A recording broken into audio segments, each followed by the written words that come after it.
pregnant wife cooked dinner and waited all night. The millionaire CEO came home smelling like. Rebecca Carter had always believed in the fairy tale version of love. She believed in loyalty, in the gentle warmth of home-cooked meals, and in the sweet promise of a bright future. She was pregnant, waiting anxiously in the living room as the clock ticked past midnight. Aromas of the elegant dinner she had prepared still lingered, but each passing hour eroded her hopes.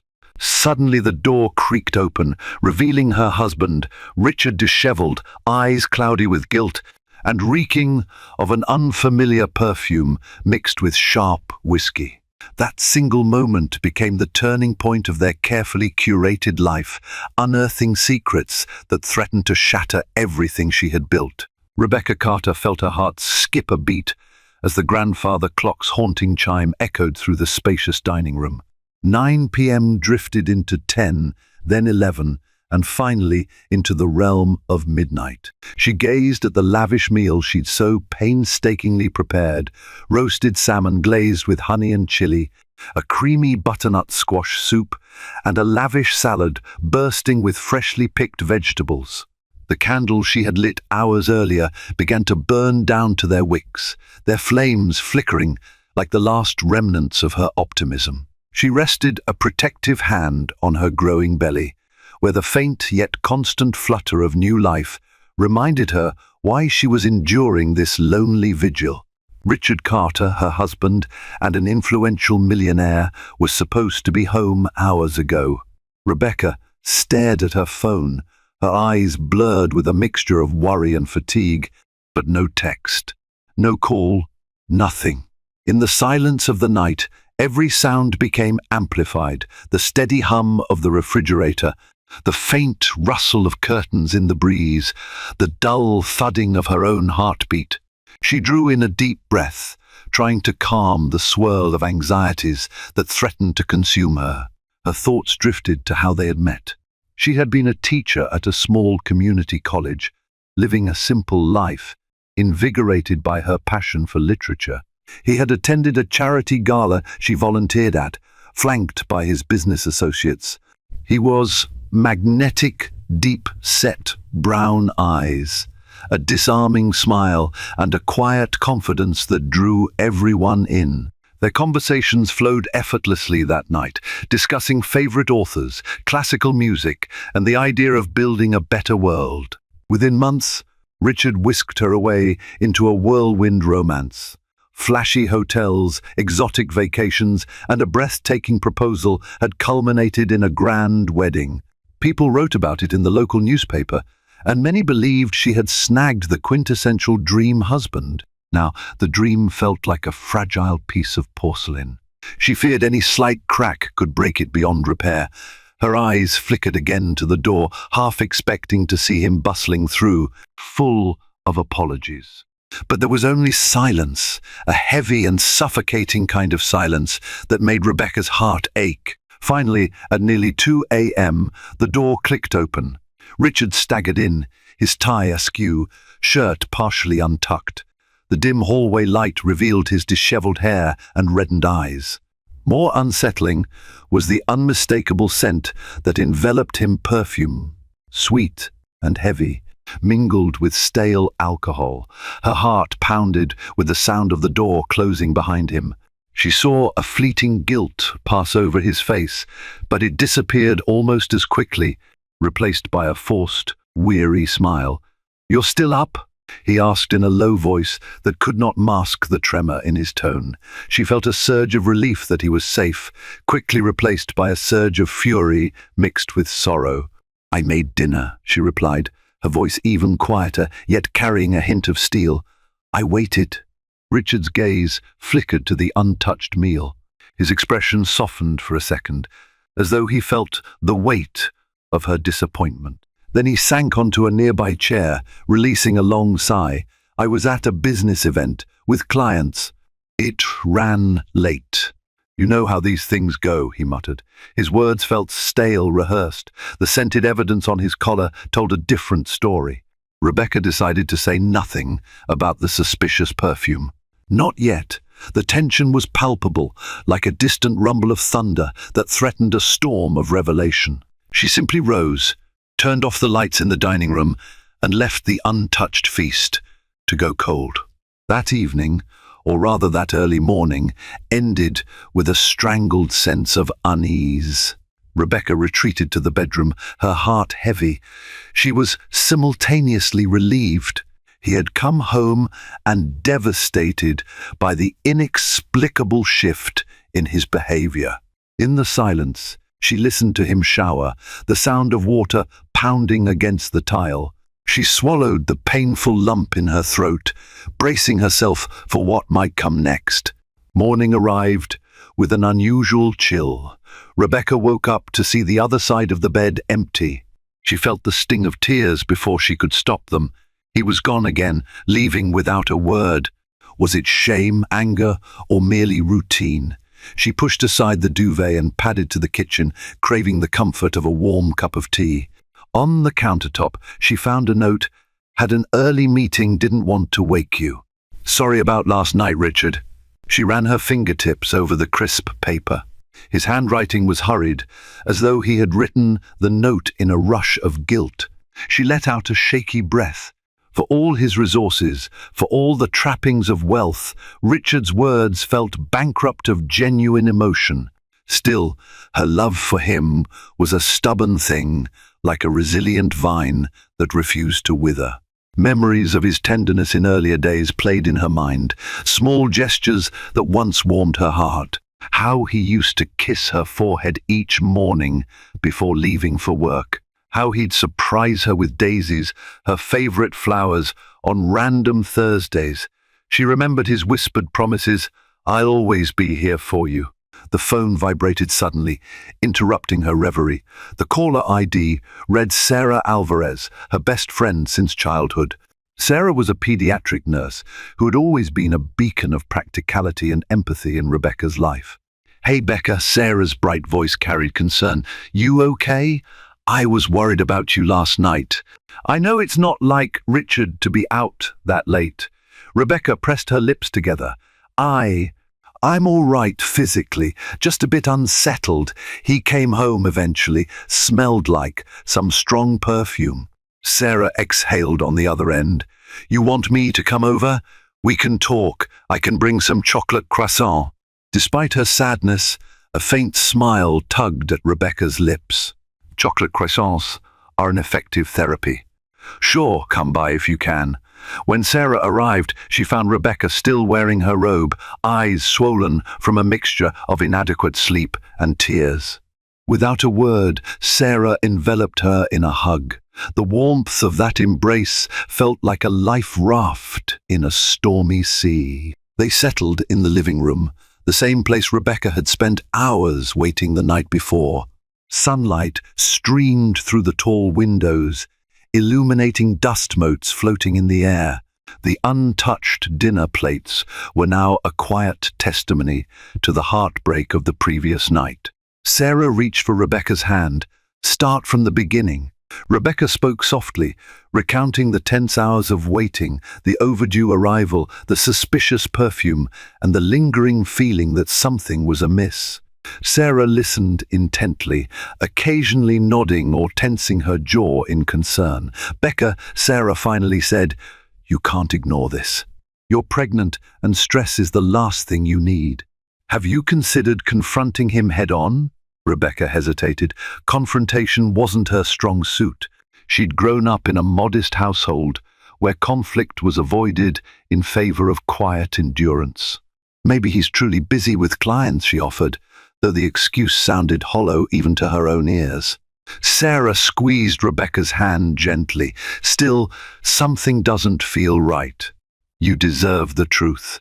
And if that means an uncomfortable conversation, so be it." Rebecca nodded, swallowing her fears. She gazed down at her pregnant belly. A maternal instinct to protect her child flared, fueling her resolve. If there was something sinister under the surface, she owed it to herself and the baby to uncover it. That evening, Rebecca prepared a simpler dinner pasta with homemade sauce, fresh bread, and a small salad. She was determined to talk to Richard, calmly but directly. To her relief, he came home earlier than usual, stepping into the kitchen around 7 p.m. He wore the same polished suit he'd left in, though his tie was now loosened. His eyes flickered between the table and her face, as though gauging her mood.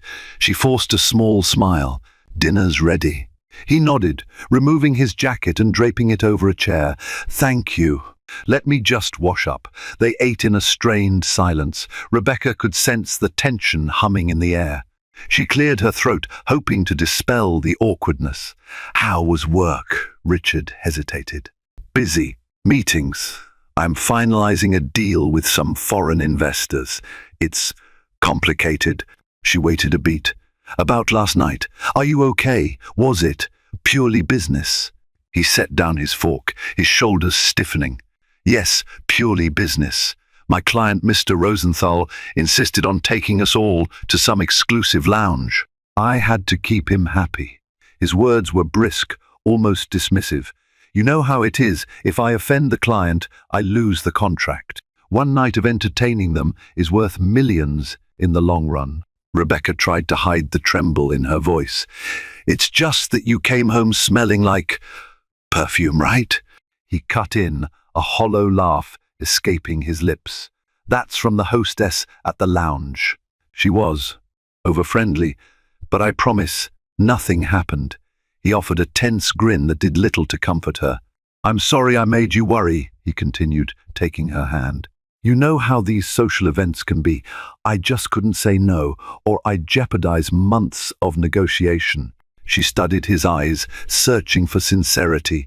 "I understand you have to entertain clients. But I'm pregnant, Richard. The first need you hear." Guilt briefly etched his features. "I know. And I'm sorry. I'll try to balance things better." The conversation waned, leaving Rebecca with more questions than answers. She wanted to believe him. Maybe it really was just an overzealous hostess. Yet unease clung to her like a stubborn shadow. Later that night, while he slept, she lay awake, her mind playing out worst-case scenarios. She stroked her belly, as though reassuring the child within that everything would be okay. But was that a lie she told herself? A few weeks passed in a cautious dance. Richard seemed to make an effort to come home earlier. Some nights he stayed by her side, hands gently massaging her feet when they swelled. Other nights, he slipped back into old habits, late returns, cryptic text messages, a lingering scent of perfume or alcohol. He mentioned charity dinners, business galas, high-profile client parties. Rebecca started to feel dizzy from the repeated explanations. Still, she clung to small hopes. On one particularly bright Saturday morning, Richard surprised her with tickets to a spa retreat. "For you and Sarah," he said, pressing them into her palm with an affectionate kiss on her forehead. "Relax. You deserve it." Her heart fluttered with gratitude. Perhaps he truly wanted to make amends.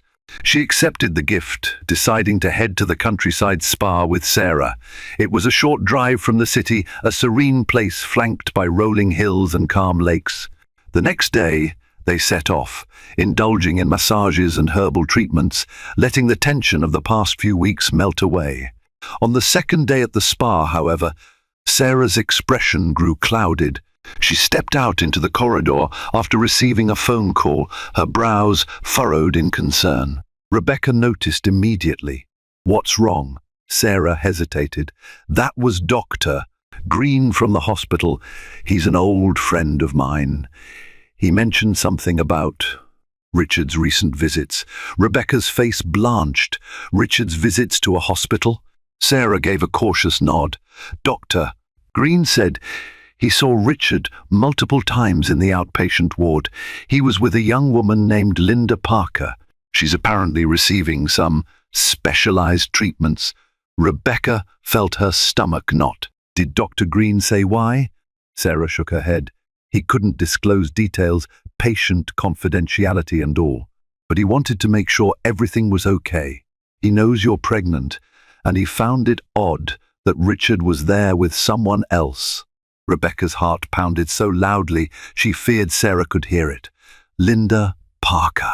The name was unfamiliar, but the questions it provoked were endless. Who was Linda? Why was Richard with her at a hospital? Was this tied to business, or something far more personal? All the serenity from the spa retreat evaporated. Rebecca felt cold dread coiling within her. She tried to maintain composure, but her voice quivered. I need to ask him. Sarah's eyes brimmed with sympathy. Yes, as soon as possible. Rebecca found herself gripping the spa brochure so tightly her knuckles turned white. She managed a nod. Her mind was already spinning scenarios. Maybe Linda was a business partner, a relative, a friend in need. Or maybe something far more damaging. The next morning, they cut their trip short. Rebecca clutched the spa tickets. Feeling a bitter irony, what was meant to soothe her soul had only ignited a new storm of questions. Throughout the drive back, she rehearsed what she would say to Richard, her heart heavy with a sense of foreboding. Rebecca arrived home, her nerves coiled like a spring. The house stood silent and immaculate, as though it held its breath. She heard faint movement in Richard's study, a room usually off-limits to her. Summoning courage, she marched down the hallway, determined to confront him. He was hunched over his laptop, papers strewn about. At the sound of her footsteps, he glanced up, surprised to see her earlier than expected. Back so soon? Everything okay? She swallowed the lump in her throat. I heard you've been visiting someone named Linda Parker at the hospital. His face paled. He shut the laptop with a snap. Where did you hear that? Her voice trembled with frustration. Does it matter? I know. Are you going to tell me why? He exhaled, raking a hand through his hair. Look, it's not what you think. He paused, as though searching for the right words. Linda is an old friend. She's been dealing with some personal issues, and I've been supporting her. Rebecca's brow furrowed. An old friend? You never mentioned her before. His reply was riddled with tension. She had a rough childhood. We crossed paths when she needed financial backing for a small startup. That fell through, but we stayed in touch. She's currently going through chemotherapy. I've been paying for her treatments. The word chemotherapy jolted Rebecca. She felt a flicker of guilt for suspecting an affair when, according to his explanation, this was about a life-threatening illness. Even so, she pressed further, her voice gentler now. Why keep it a secret then? You could have told me. His eyes flickered. Linda asked for discretion. She's sensitive about her condition, and she didn't want pity. I wanted to respect that. Rebecca slumped against the doorframe, relief and residual doubt swirling inside her. I just wish you'd told me something. Anything. He stood and approached her, placing his hands on her arms. I'm sorry. I didn't want to burden you with more stress. You and the baby are my priority. Linda is just. I have a responsibility to help. In the quiet of that study, it felt like a moment of truce. She leaned into his embrace, tears wetting her cheeks. Could it be that she was overthinking it? Part of her heart softened, wishing to believe the best in him. Yet, something in his voice, in the tension coiling beneath his words, triggered an unrelenting sense of unease. Days passed. Rebecca tried to return to some semblance of normalcy.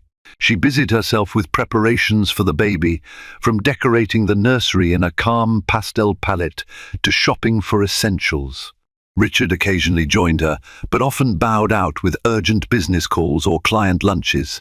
One late afternoon, after running errands, she decided to pass by Richard's office unannounced. She had purchased a beautiful painting of a mother and child, an artwork she thought might bring warmth to his office space. As she approached the sleek modern building where Carter Enterprises was headquartered, she couldn't help noticing a figure that looked oddly familiar stepping out of a taxi. Tall, blonde hair, wearing a stylish coat, Linda Parker. Rebecca had only glimpsed a single photograph.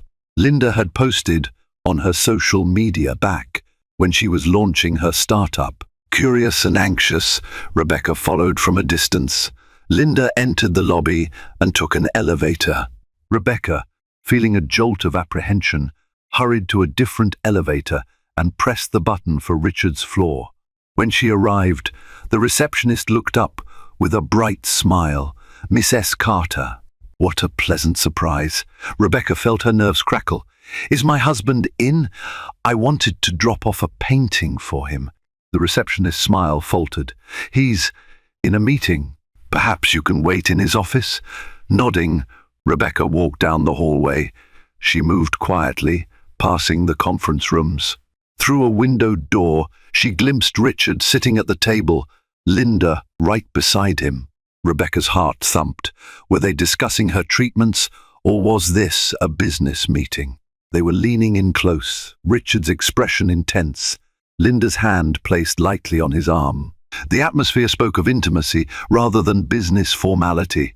Feeling like a trespasser in her own marriage, Rebecca slipped away and sank into a chair in Richard's office, the painting propped against the wall. Minutes later, Linda emerged from the conference room alone, striding with purpose toward the elevator.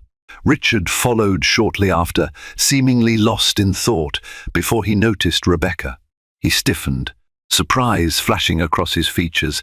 "Rebecca, what are you doing here?" She forced a smile, though her mouth felt dry.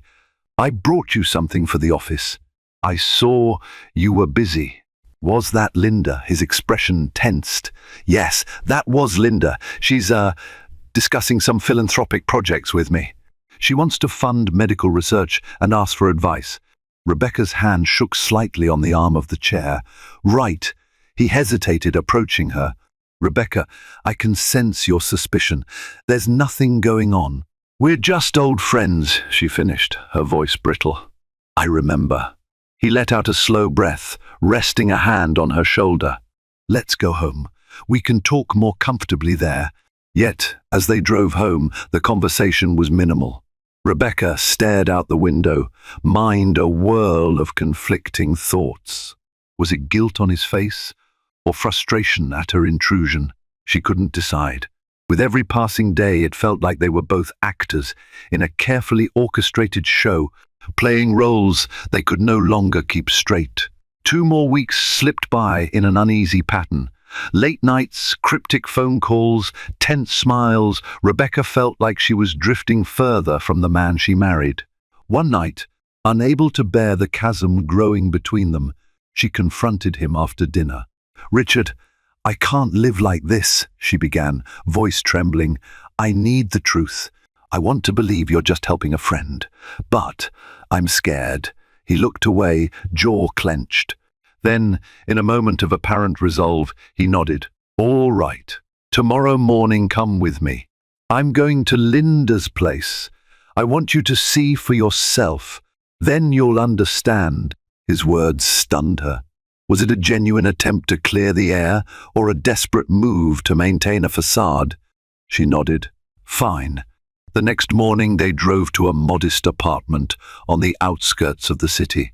The building stood in stark contrast to their lavish home. The peeling paint, the broken intercom, the dimly lit hallways, everything felt worn. They climbed 3 flights of stairs. Richard knocked on a door labeled 3C. After a moment, Linda answered. Her face registered shock at seeing Rebecca. She looked pale, dark circles under her eyes. The faint chemo port on her collarbone was visible beneath her loose blouse. "Richard," she whispered, her gaze flickering to Rebecca. "What's going on?" He motioned for them to step inside. The apartment was tidy but sparsely furnished, and the air carried a faint medicinal smell. Linda's eyes shifted uneasily between husband and wife. "Linda," Richard began gently, "Rebecca's worried. She thinks I'm hiding something, that I'm having an affair with you." Linda's eyes widened. "No, that's not." "It's okay," he said, nodding toward her. "She needs to know about your condition. I told her you're sick, but maybe it'd help if you two talked openly." A tear slipped down Linda's cheek. "I'm sorry. I never meant to cause trouble. Her gaze dropped. Richard's been helping me pay for the chemo. I have no one else. Her voice quivered with emotion. My parents passed away, and I'm an only child. I lost my job. I have nothing. He's been my lifeline. Rebecca felt her heart constrict. The scene was undeniably tragic, stirring a pang of empathy. She touched Linda's hand lightly.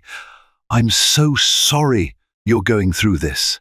Linda sniffled, forcing a fragile smile. Thank you, and I'm sorry for any misunderstandings. Richard has been so kind, but he insisted on keeping it private. A heaviness lifted from Rebecca's chest, replaced by guilt. She had assumed the worst. It didn't erase the loneliness she felt, but it was a relief to know he wasn't betraying her in the way she'd feared. They stayed for an hour, discussing Linda's upcoming chemo sessions, her hopes for remission, and how Richard's generosity was bridging the gap. When they left, Rebecca felt a swirl of relief and remorse. She clung to Richard's hand as they walked back to the car, wishing she'd trusted him more. Yet, even as she took solace in what she'd witnessed, something lingered at the edges of her thoughts. Why had Richard never mentioned Linda before? Why did he still smell of perfume at times, perfume that Linda did not wear, as far as Rebecca could tell? She let these doubts simmer in the back of her mind, not wanting to sabotage the fragile peace they had reclaimed. Weeks passed, and Rebecca threw herself into preparing for motherhood, scheduling prenatal classes, making lists of baby names, and piecing together a future she wanted to believe would be bright. Richard appeared more attentive, returning from work earlier, showering her with small gifts, an antique cradle, a series of children's books, a custom rocking chair. To an outsider, they seemed the picture of expectant parents in love. Then came a night that shattered her sense of security once more. Richard had promised to be home by 8 p.m. for a small get-together with Sarah and her fiancé Daniel. By 9:30, the table was set with fresh flowers and an array of snacks, yet Richard was nowhere to be seen. Rebecca's phone remained silent. Sarah tried to lighten the mood with small talk, but Rebecca's restless glances at the clock made it impossible to ignore the tension. When Richard finally burst in at nearly 11, he looked frantic. The group fell silent, eyes trained on him. I'm so sorry, he gasped, shoulders slumped. Something came up at work, and I had to handle it. Rebecca's disappointment was palpable, but she forced a tight smile. Sarah and Daniel made their excuses and left soon after, sensing the awkwardness. Once alone, Rebecca confronted him in the hallway. You promised, she said, her voice trembling. You said you'd be here. He raked a hand through his hair, clearly agitated. I know. I'm sorry. Was it Linda again? She pressed. Is she okay? He shook his head. No, not Linda. This was about the Rosenthal deal. It's complicated. I didn't have time to call. His words faltered as he noticed the tears brimming in her eyes. She stepped away, pressing a hand protectively against her belly. Richard, the first, tired of feeling like second priority. Our baby's due in a few months, and you're never around when it counts. I know your business is important, but can't you at least call? His expression softened. He reached out to touch her shoulder, but she flinched. The emotional distance between them felt cavernous. I'm sorry, he repeated, voice hushed. Let me make it up to you. He led her to the living room and sat her down on the couch. Then, with sincerity shining in his eyes, he knelt in front of her. I'll hire more staff. Delegate more. I promise. Starting tomorrow, I'm stepping back from some of these deals. I want to be here for you and the baby. A small fragment of relief flickered in her chest. She saw the desperation on his face, a genuine apology. She wanted so badly to believe him. For a few glorious weeks, it seemed as if he held to his promise. He was home for dinner almost every night.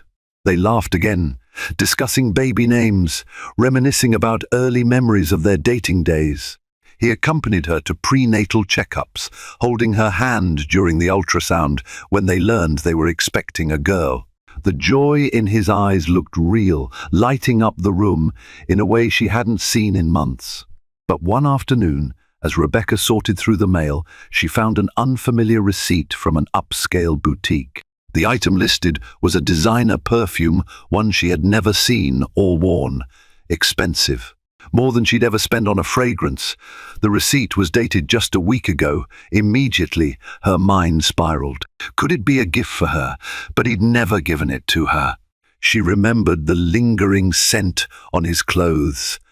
A pungent reminder of nights he came home late. Perhaps Linda was using that perfume. But Linda seemed too ill for such extravagances, and the scent had been different when Rebecca visited her. Maybe it was for a colleague or a business associate. Why, though? She clutched the receipt, heart racing. When Richard returned that evening, she confronted him. "I found this in the mail. Care to explain?" He glanced at the receipt, colour draining from his face. "I bought a gift for a client's wife. It's complicated. I wanted to secure an investment, so I thought a personal touch might help." Her eyes burned with anger.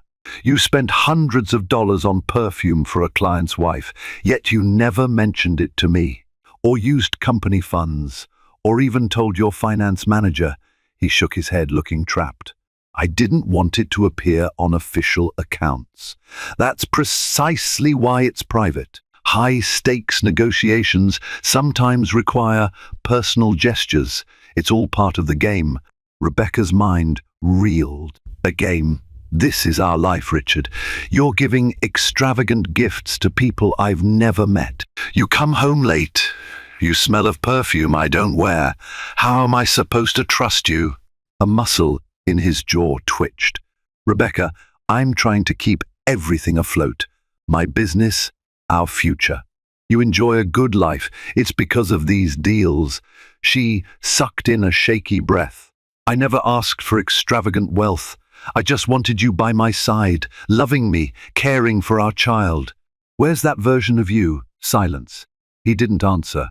His eyes lowered, and for a moment she thought she saw guilt flicker there, but it vanished, replaced by the familiar wall of stoicism he'd begun to wear like armor. That night, Rebecca wept into her pillow, unsure of how much more she could endure. She felt the baby move within her, a reminder that she had to be strong for the tiny life depending on her. Unable to bear the suffocating tension at home, Rebecca visited Sarah the next day. Sarah had taken a leave from the pediatric ward to focus on her upcoming wedding, and her apartment was cluttered with floral arrangements and colour swatches. Sensing Rebecca's distress, Sarah ushered her to the couch, ignoring the wedding chaos around them. "Tell me everything." Rebecca poured out her anxieties, from the perfume receipt to Richard's long absences. Sarah's face darkened with concern. "Becca, I love you both, but you can't go on trusting blindly if every piece of evidence screams otherwise." Rebecca swallowed hard. "I don't want to end my marriage on a suspicion. What if he's truly just trying to please some client?" Sarah took a breath, speaking gently. "And what if he's lying? You need to find out one way or another." They mulled over possible actions. Maybe hire a private investigator or check his phone records. The thought of it made Rebecca's stomach churn. She never wanted to be the kind of wife who snooped, but the strain of living under uncertainty was worse. "I just don't know," she whispered, voice raw. Sarah stood and rummaged through a drawer. She pulled out a slip of paper, pressing it into Rebecca's hand. "This is the number of Robert Greene, a private investigator who used to work in corporate security. He's discreet and professional. No one will know you hired him unless you say so." Rebecca stared at the number.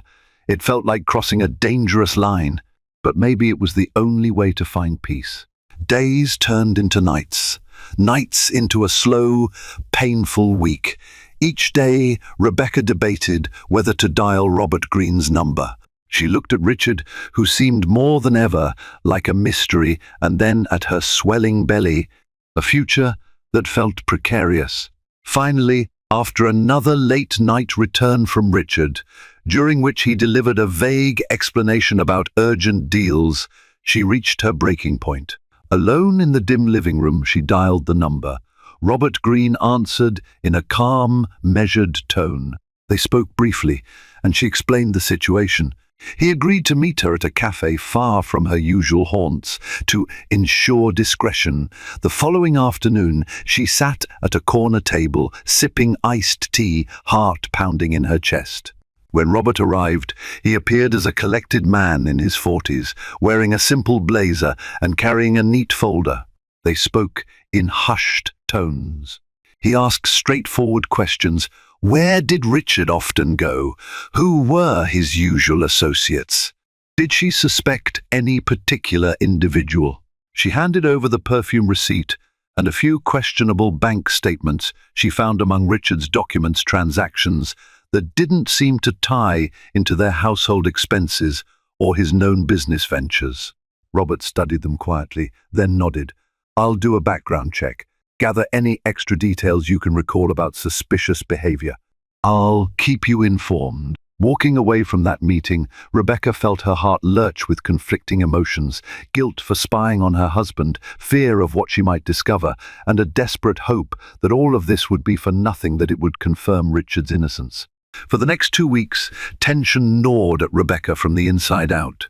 Richard seemed oblivious to her inner turmoil, or perhaps willfully ignoring it.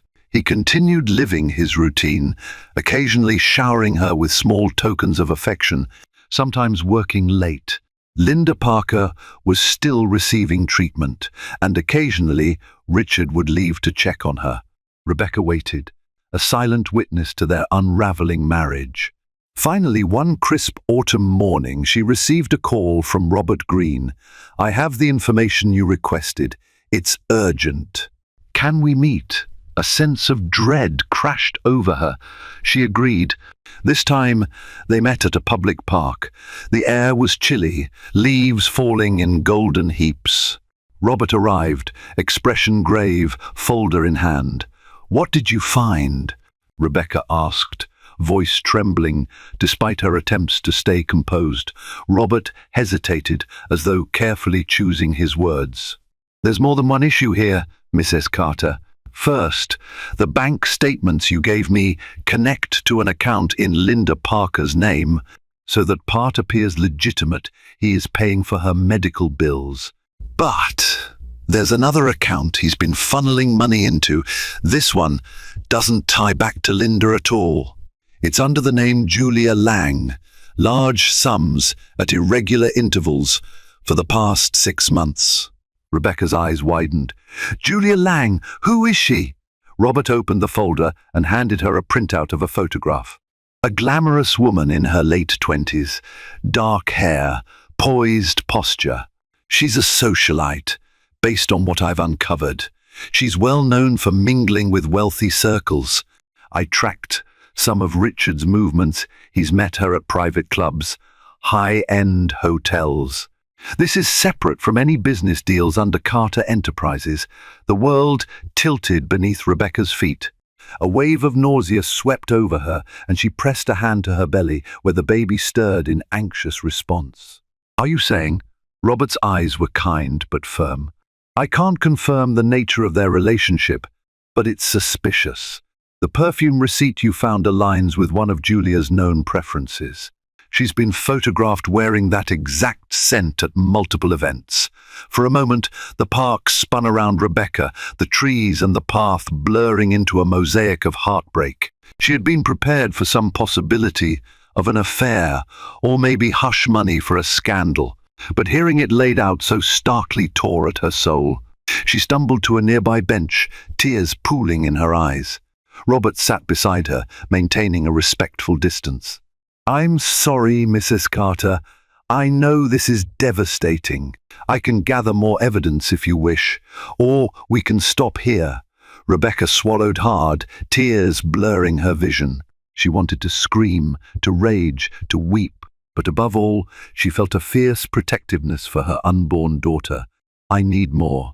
I need undeniable proof, she whispered, voice trembling with sorrow and anger. If I confront him now, he might deny it. I need certainty. Robert nodded. I'll continue my investigation. You should prepare yourself, though. This could get ugly. She thanked him numbly, leaving with a heavier heart than she'd ever known.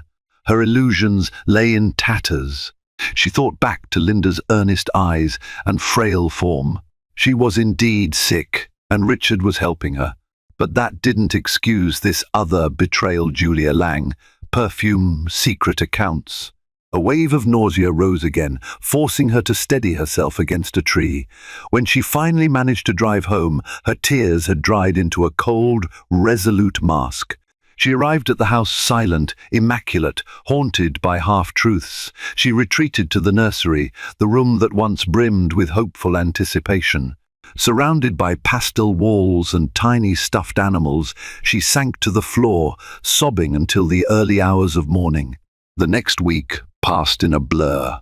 Rebecca struggled to maintain a facade of normalcy.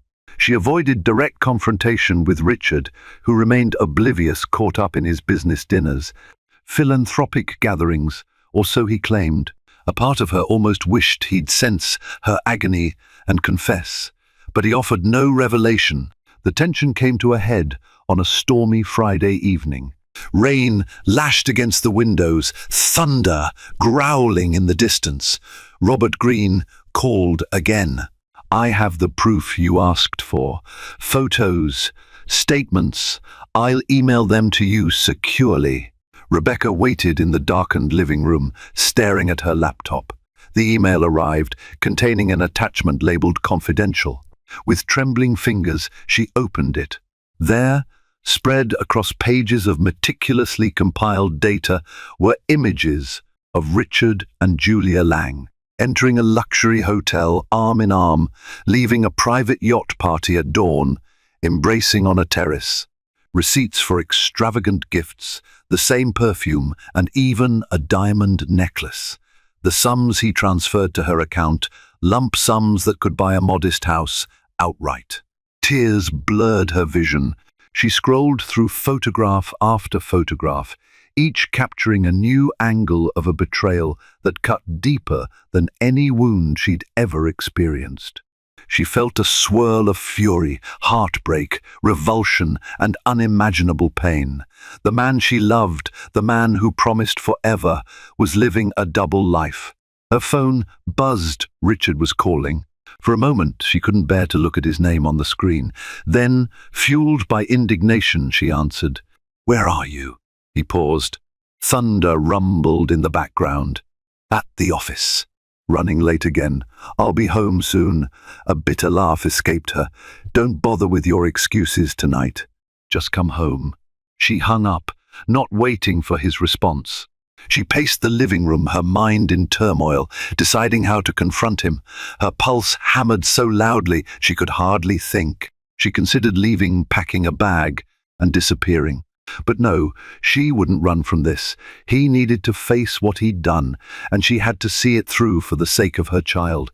When Richard finally walked in past midnight, drenched from the rain, he seemed taken aback by the sight of her in the dimly lit living room, laptop open before her. Lightning illuminated the windows, casting fleeting shadows across his face. She said nothing at first, simply turned the laptop toward him. The images froze him in place. The color drained from his face, and he took a step back, as though the photos might lash out at him. Rebecca, don't, she said, her voice cold and broken. I have everything. I know all about Julia Lang. Silence ensued, punctuated only by the roar of thunder. He closed his eyes, taking a deep breath. I'm sorry, he whispered, the words trembling on his lips, too small for the enormity of his betrayal.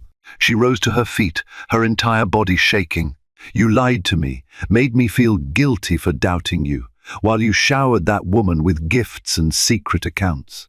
Did you ever love me?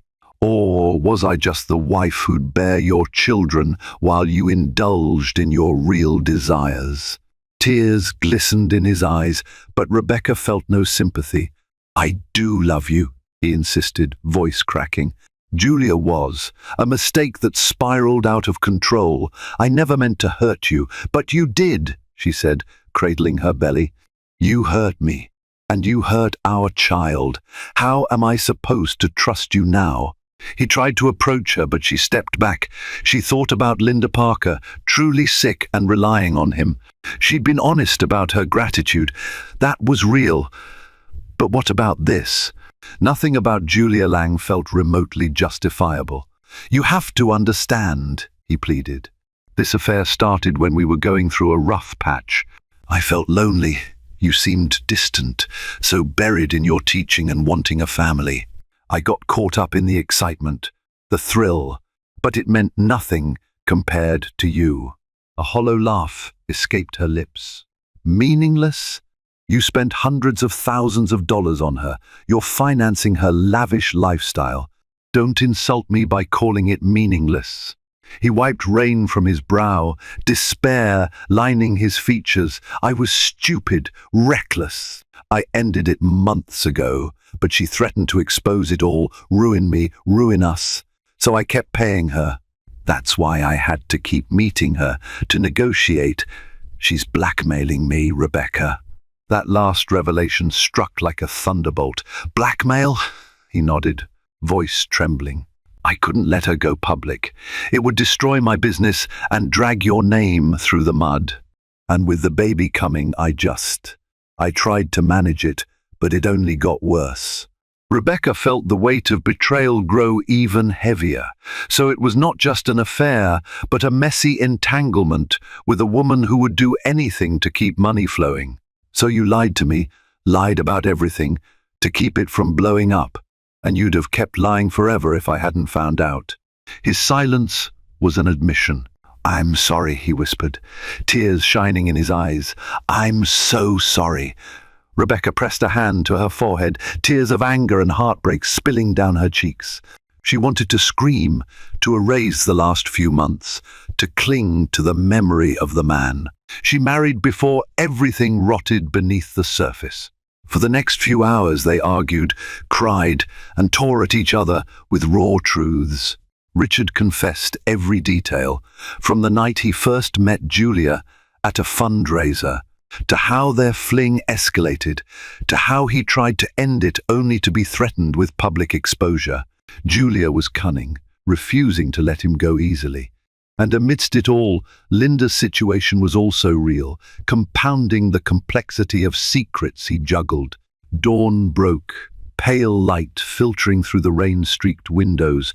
Rebecca felt hollow, as though she had cried out every tear. She stared at Richard, the father of her child, a man she once adored with every fibre of her being. She realized with a sickening jolt that, while he might have regrets, he had shattered her trust irreparably. She took a shaky breath, her voice a mere whisper. I need space. I can't make decisions right now. I can't even look at you without feeling betrayed. His eyes pleaded with her. Let me fix this. I'll cut all ties with Julia, handle any fallout. I'll do whatever it takes to keep you and our child. Please.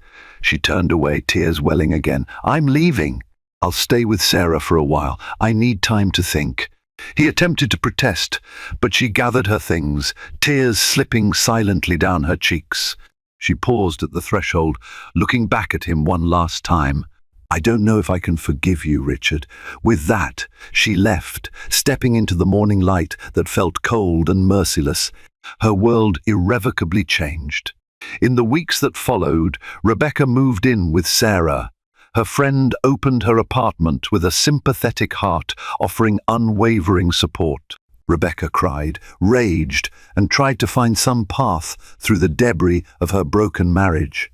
She still attended prenatal appointments, now feeling heartbreakingly alone. She ignored the constant stream of texts and calls from Richard, who pleaded for a chance to earn her forgiveness. Rumors of Richard's affair began to circulate in high society, fueled by Julia's cryptic social media posts. The press caught wind of an alleged scandal, though no one had official confirmation. Linda Parker's treatments continued, funded by separate accounts that were not entangled in the drama. Rebecca hired a lawyer to understand her options. She wasn't certain if she wanted a divorce or a separation, but she needed to secure financial stability for herself and the baby, especially since so much of Richard's resources were in jeopardy if Julia took her story public. Confronted with the near collapse of his business, Richard took drastic measures, openly cutting ties with Julia. He enlisted a team of lawyers and public relations experts to ensure that the damage was minimized. He also began transferring assets to trust funds in the baby's name, seeking to prove to Rebecca that he could still provide for them if she allowed him back into her life. Time is a peculiar balm. In her 8th month of pregnancy, Rebecca stood on Sarah's balcony, gazing at the horizon. The city lights twinkled below. Her life felt like it had been split in two before the affair and after. Yet she sensed a stirring of resilience within her. She would find a way forward, with or without Richard. One evening, she received an unexpected visitor, Linda Parker. Pale but resolute, Linda arrived at Sarah's doorstep, asking to speak with Rebecca. Sarah, wary, let her in. They sat in the living room, an awkward tension hanging in the air. Linda spoke first, voice subdued. "I just want to say how sorry I am for any role I played in this. I had no idea Richard was seeing Julia. I only knew he was under immense stress. He's been unbelievably kind to me, and I'm sure that doesn't erase what he's done to you. But I want you to know he never spoke badly of you. He always said he loved you." Rebecca's eyes filled with tears. She believed Linda was genuine. "I appreciate you coming here." "I don't blame you. It's just complicated." Linda nodded. "I'm in remission now. I have my life back, thanks to him. I just hope you can find some healing too." When Linda left, Rebecca felt a quiet flicker of gratitude. Despite everything, there was a thread of good in Richard's actions, his unwavering support for someone in need. That single thread didn't mend the tear in their marriage, but it kept a spark of hope from dying completely. 2 weeks before her due date, Rebecca went into premature labor. She woke in the middle of the night at Sarah's place, a jolt of pain radiating through her abdomen. Panic flared. Sarah hurried her to the hospital. The contractions intensified, and in the chaos, Rebecca found herself longing for Richard's presence, despite her anger. Sarah called him. He rushed to the hospital, face etched with worry, wearing the same disheveled suit. He'd fled from an impromptu late meeting in. When he arrived, Rebecca was already in a hospital bed, breathing through pain as nurses prepared for delivery. His eyes met hers across the room. In that moment, she saw pure fear on his face, fear of losing her, of failing to be there for the birth of their daughter. "I'm here," he whispered, stepping forward, tears brimming in his eyes. "Let me help." She was too overwhelmed by contractions and the swirl of emotions to protest. When the final moments of labor came, she clutched his hand, nails digging into his flesh. He murmured words of encouragement, tears streaming down his cheeks, telling her she was strong and brave. After agonizing hours, the cry of a newborn filled the room. Their daughter arrived, a tiny, wriggling miracle with a fierce set of lungs. The doctor laid her in Rebecca's arms, and she stared down at the baby, overwhelmed by a love so immense it eclipsed everything else. Richard hovered beside her, sobbing softly. For a fleeting moment, their heartbreak and betrayal vanished, replaced by the wonder of new life. They named her Hope, a name that felt painfully appropriate. Rebecca spent the first few days in the hospital, recovering while caring for her newborn. Sarah visited often, and surprisingly, Linda stopped by with flowers. Richard was there too, hovering at the edge of every moment, wanting to help but unsure if Rebecca would let him. She could see the torment in his eyes, the raw guilt he carried. When she was discharged, she faced a choice: to return to the home she once shared with him, or to remain with Sarah, holding baby. Hope in her arms, she sat in quiet reflection. The heartbreak he inflicted was still fresh, but so was the new reality of parenthood. In the end, she decided to give him a chance, if not for their marriage, then at least for co-parenting. She moved back, but on her terms, separate bedrooms, no illusions of immediate forgiveness. "I'm doing this for Hope," she told him. "If you break our trust again, that's it." He agreed to any condition. Slowly, they established a routine. Midnight feedings, diaper changes, lullabies at dawn. Richard was tireless in his efforts to help, taking paternity leave from his business, letting his executives handle affairs so he could be present. A fragile truce took shape, built on their shared love for Hope. Yet, the path to forgiveness was riddled with obstacles. The affair had left scars on Rebecca's heart that wouldn't heal overnight. Some days, when she saw his phone light up with a text, she flinched, haunted by memories. Other times, she caught him looking at Hope with such tenderness and devotion that she wondered if redemption might be possible. Months passed. Hope grew healthier and stronger, an anchor that kept Rebecca and Richard tethered to the possibility of a renewed family. Slowly, trust inched forward. Richard underwent therapy sessions to address his indiscretions and the root causes of his temptations.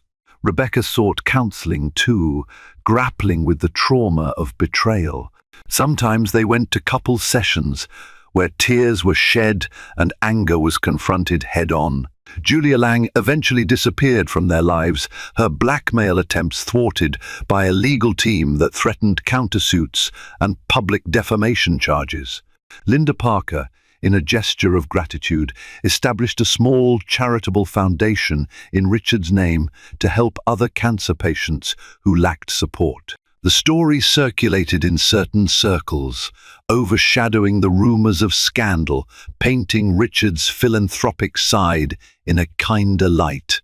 None of it erased the past, but it offered them a chance to rebuild on the ashes if they dared. On a crisp spring morning, nearly a year after the disastrous night, Rebecca cooked dinner and waited in vain. She found herself standing in the same dining room.